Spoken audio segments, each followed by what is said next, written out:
Hi, this is Prathami Mazalekar. I have teaching experience of 8 plus years. I welcome you all for the new episode on the 24th Universe channel. In this video, we are going to see who is Alan Turing and what is Turing machine. Also, we are going to look at what is Turing complete machine and what is a Turing test.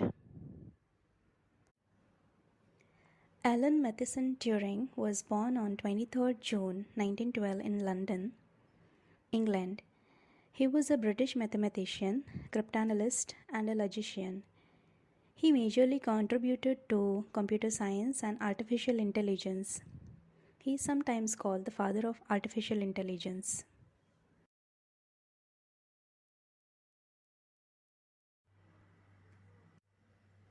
At that time, calculating machines were well known, but thinking machines were not well known. There was one problem that puzzled every mathematician in that era, and that problem is known as Entscheidungs problem. The Entscheidungs problem or the decision problem states that given all the axioms of math, there is an algorithm that can tell if a proposition is provable. Well, let me clarify on this. David Hilbert in 1928 posed this question. He was a renowned German mathematician in 19th and early 20th century. He was always interested in proofs. Earlier, mathematics did not have any form. Different mathematicians used different notations and there were confusions. So, Hilbert wanted to design certain rules that are not changeable. For example, 1 plus 1 equals 2 or 2 plus 2 equals 4 can never be revised and changed. Therefore, he created a formal system to axiomatize all of mathematics. So there is no confusion. Formal system is a structure in logic that consists of basic symbols with no meaning and a set of rules for manipulating these symbols. Example, chess is a formal system. It has a set of rules that are used to manipulate symbols and they do not have any meaning outside of the game. Hilbert thought something similar for mathematics. So, according to Hilbert, the system should be consistent, complete, and decidable. Consistent means it should be free of contradiction. Example, one cannot prove that 1 plus 1 equals 2 and 1 plus 1 not equals 2. This is completely invalid.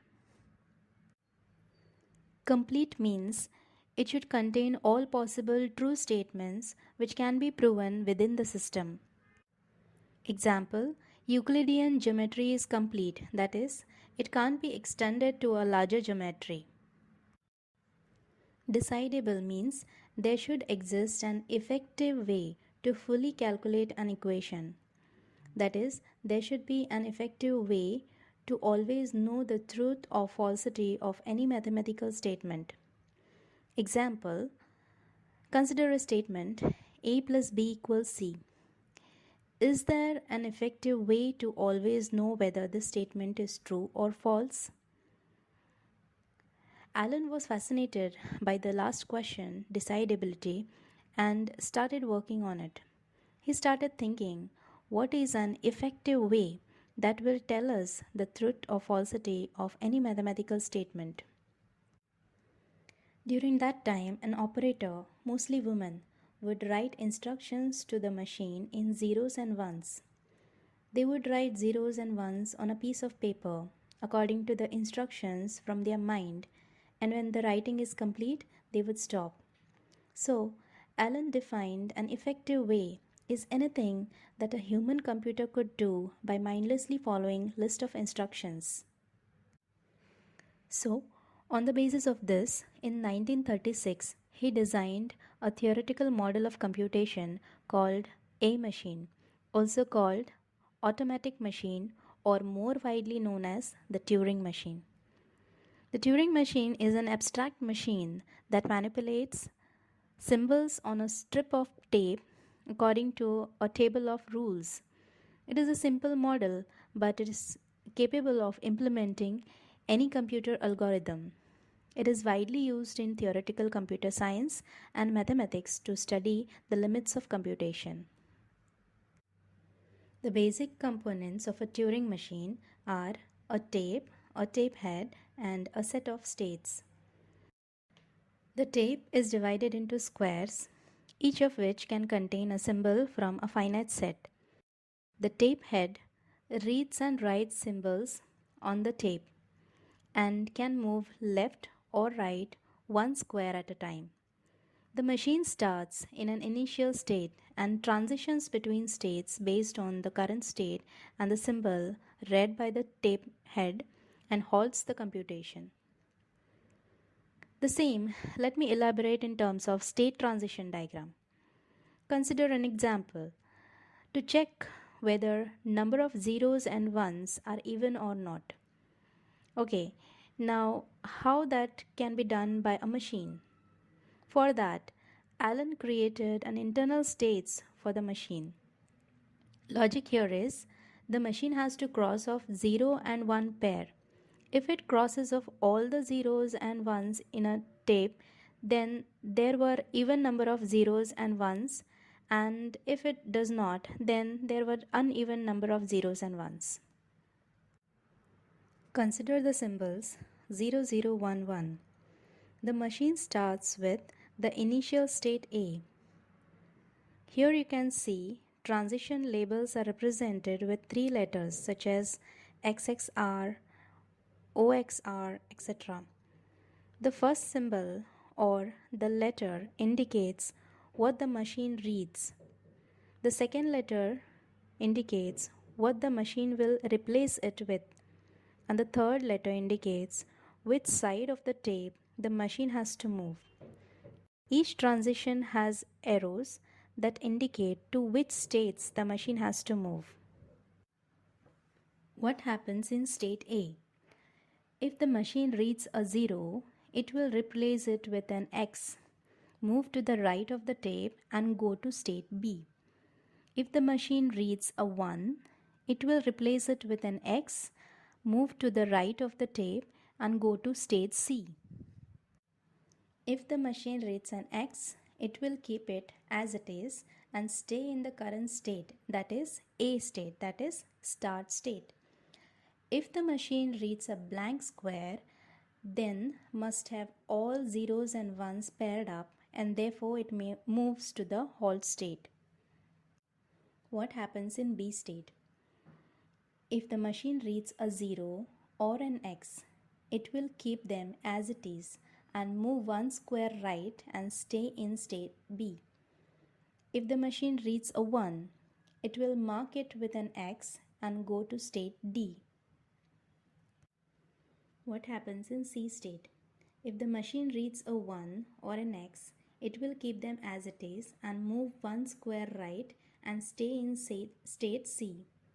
If the machine reads a 0, it will mark it with an X and go to state D. What happens in state D? The machine reaches state D only when a 0-1 pair has been crossed out. So, if the machine reads a 0 or a 1 or an X, it will keep them as it is and it will move one square left and stay in the same state, that is the current state. If the machine reads blank square, then move one square to the right and go to start state A to repeat the whole process. Let us now see the working. So, with our example 0011, the machine starts with the state A. The tape head scans first square, reads a 0, so it marks it with X and move one square right and moves to state B. Now the machine's current state is state B and has to find a 1. So the tape head scans the square, reads a 0 again. So according to the rule, what happens in state B? It will keep it as it is and move one square right and stay in the same state B. The machine's current state is still state B.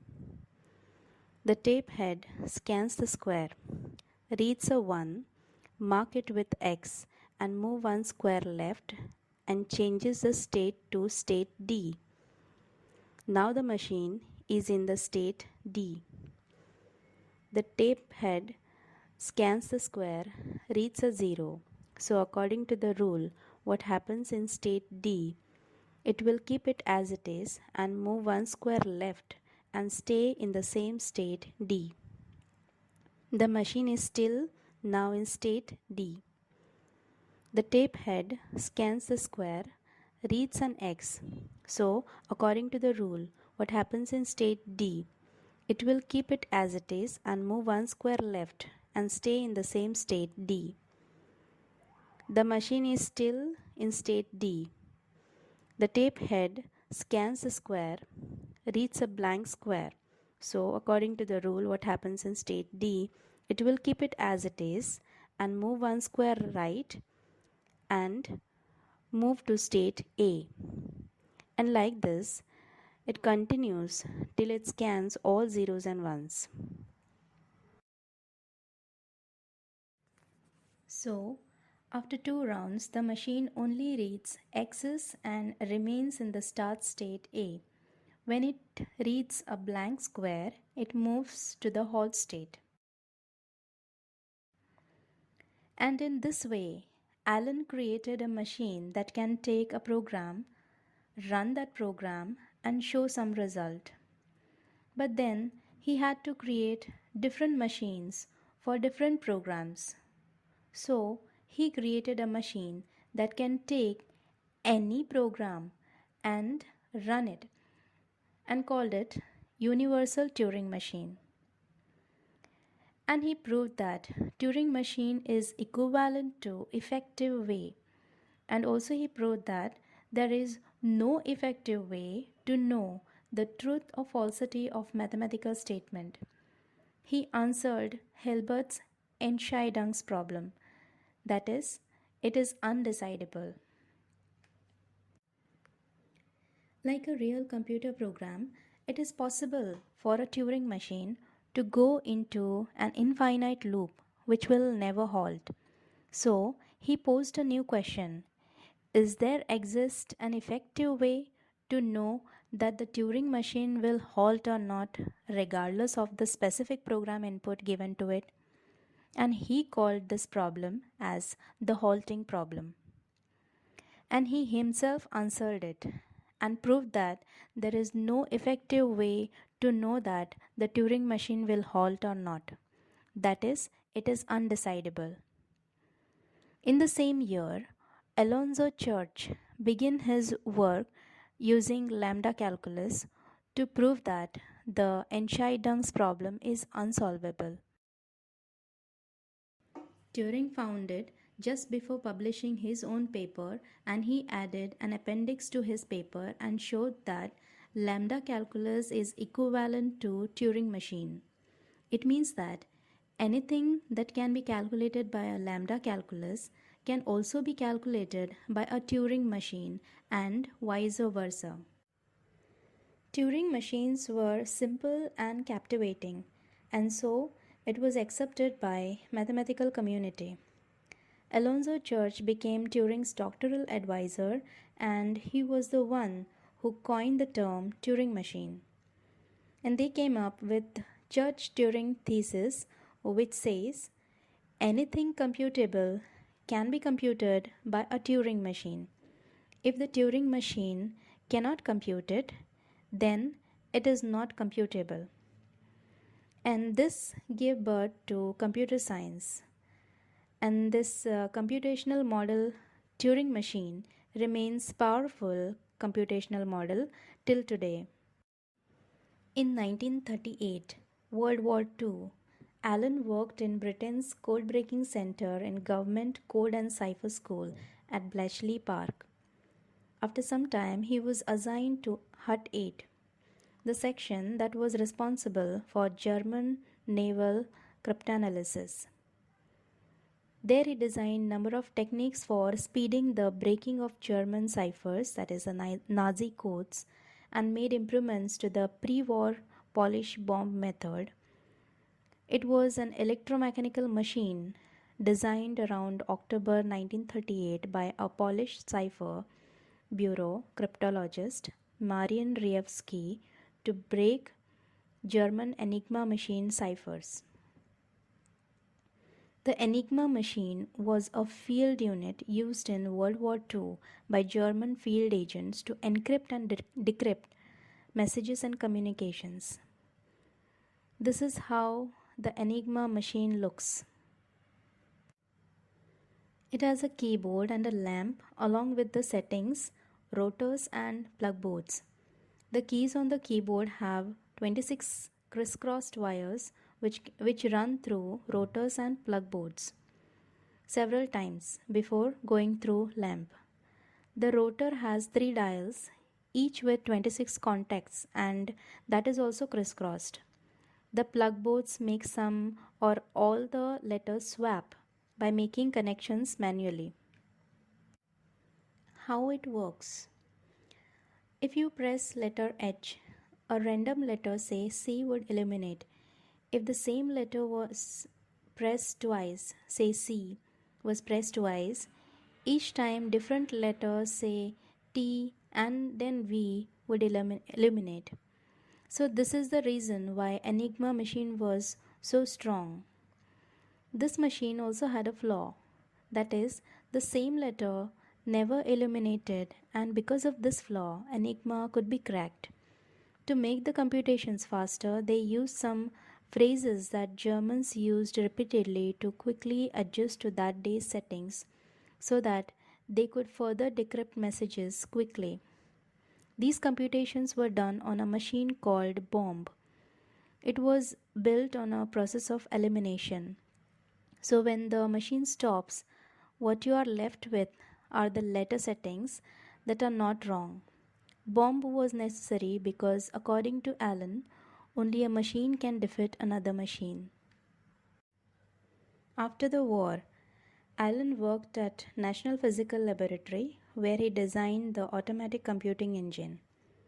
In 1948, he joined Max Newman's Computing Machine Laboratory at Victoria University of Manchester, where he helped develop Manchester computers. What is Turing complete machine? Turing completeness is the ability for a computational model or a system of instruction to simulate a Turing machine. It means any computer model is said to be Turing complete only if it can do what a Turing machine can do. Example, a home computer or a laptop is a Turing complete machine because it can do any calculation that a Turing machine can do if we give it enough memory and time. But a simple calculator is a Turing incomplete machine because it can perform a small predefined subset of calculations. Programming languages such as C, C++, Java, Python, etc., although virtual, are all Turing complete because they can take any programs and execute them. What is a Turing test? The Turing test is a simple method by which one can determine whether a machine can demonstrate human intelligence. It means if a machine can engage in a conversation with a human without being detected as a machine, it has demonstrated human intelligence. This test was devised by Alan Turing and called it an imitation game. A movie with the same name is also released in the year 2014, describing about Alan Turing and how he cracked the Enigma machine. In this Turing test, there is an interrogator, a human, and an intelligent machine. The interrogator asks questions continuously, and if the interrogator is unable to recognize who is machine and who is human, then the machine is intelligent. Many intelligent machines have come quite closer, but they have not passed the Turing test till today. I would highly appreciate if you comment here as feedback so that I can do improvements. Additionally, if you do like my videos, then please leave a thumbs up. That would encourage me to do more such videos. Thanks for watching. See you soon in my next video.